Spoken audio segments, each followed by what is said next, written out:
Hello! Hi! Welcome to my channel FSO aspirant Radha. ఈరోజు మనం APPSC forest beat officer PYQ analysis సిరీస్‌లో కొన్ని important terms అయితే నేర్చుకుందామండి. So, last time అయితే మనకి బయో రెమిడియేషన్ అంటే ఏంటి అని అడిగారు.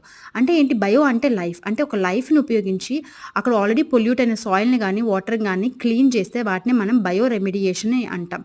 సో, బయో అంటే ఏంటి? It can be micro organisms like fungi, algae, bacteria, plants, animals ఏదైనా అవ్వచ్చు కదా!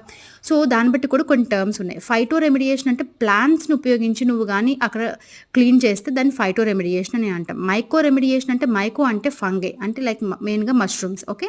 మైకో అంటే ఫంగై. ఫంగైని యూజ్ చేస్తే దాన్ని మైకో రెమిడియేషన్ అని అంటాం. రైజో ఫిల్టరేషన్ అంటే ఏంటి?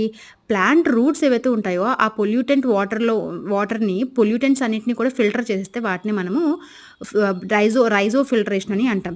Eutrophication, bio accumulation, bio magnification నన్ను ఫాలో అయిన వాళ్ళకి ఈ పాటికి వీటి మీనింగ్స్ ఆల్రెడీ తెలిసి ఉండాలి.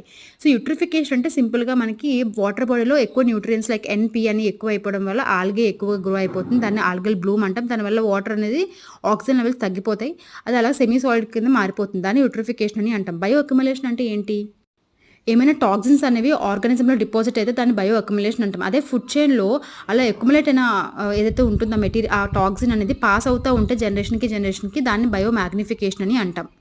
బయోడిగ్రేడబుల్ అంటే ఏంటి? ఈజీగా డికంపోజ్ అయిపోయేది. దాన్ని మనం బయోడిగ్రేడబుల్ అంటాం. Okay. For example paper, wood ఇవన్నీ. నాన్ బయోడిగ్రేడబుల్ అంటే అంత ఈజీగా డిగ్రేడ్ అవ్వవు. వాటిని మనము లైఫ్‌తో అంటే లైక్ ఈవెన్ ఆల్గే, ఫంగై వేటితో కూడా అది డికంపోజ్ అవ్వదనమాట. దాన్ని మనం నాన్ బయోడిగ్రేడబుల్ అంటాం లైక్ ప్లాస్టిక్. సో, బయోడైవర్సిటీ కన్జర్వేషన్‌లో ఇన్‌సిటు, ఎక్సిటు అంటే ఏంటి? ఎక్కడ ఉన్నదో అక్కడే మనం ప్రొటెక్ట్ చేస్తే యానిమల్‌ని మనం దాన్ని ఇన్‌సిటు అంటాం. అదే ఎక్సిటు అంటే ఏంటి? వేరే దగ్గర తీసుకొచ్చి లైక్ జూ, బొటానికల్ గార్డెన్స్ ఇవన్నీ కూడా exist. Gene banks, seed banks ఇవన్నీ కూడా ఎక్సిటు. అంటే బయటకి తీసుకొచ్చి దాన్ని ప్రొటెక్ట్ చేస్తే వాటిని ఎక్సిటు బయోడైవర్సిటీ కన్జర్వేషన్ మెథడ్స్ అని చెప్తామండి. సో, ఈ టర్మ్స్ అయితే ఖచ్చితంగా గుర్తుపెట్టుకోవాలి. అదే ఇన్‌స్టిట్యూట్ కింద ఏమొస్తుంది? National parks, wild life sanctuaries, biosphere reserves ఇవన్నీ వస్తాయి కదండీ! ఓకే. సో, బయో ఆగ్మెంటేషన్ అంటే ఏంటి? మనకి పొల్యూటెంట్ ఏదైతే ఉందో అది ఫాస్ట్‌గా డిగ్రేడ్ అవ్వడానికి మనం కొన్ని ఎక్స్‌ట్రా బ్యాక్టీరియా స్ట్రెయిన్స్‌ని మనం అక్కడ రిలీజ్ చేస్తాము. అప్పుడు డిగ్రేడేషన్ ఫాస్ట్‌గా అవుతుంది. దాన్ని బయో ఆగ్మెంటేషన్ అని అంటాం. బయో వెంటింగ్ అంటే ఏంటి? ఆక్సిజన్ గానీ, ఎయిర్ గానీ అలాంటివన్నీ సప్లై చేయడం వల్ల అక్కడ మైక్రోబ్స్ బాగా యాక్టివ్‌గా అయ్యి ఫాస్ట్‌గా డికంపోజ్ అవుతుంది. దాన్ని బయో వెంటింగ్ అంటాం.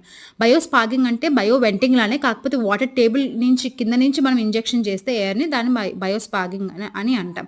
కంపోస్టింగ్‌లో మనం ఆర్గానిక్ వేస్ట్‌ని బయోలాజికల్ డికంపోజిషన్ ద్వారా న్యూట్రియంట్ రిచ్ కంపోస్ట్ కింద మారిస్తే దాన్ని కంపోస్టింగ్ అంటాం.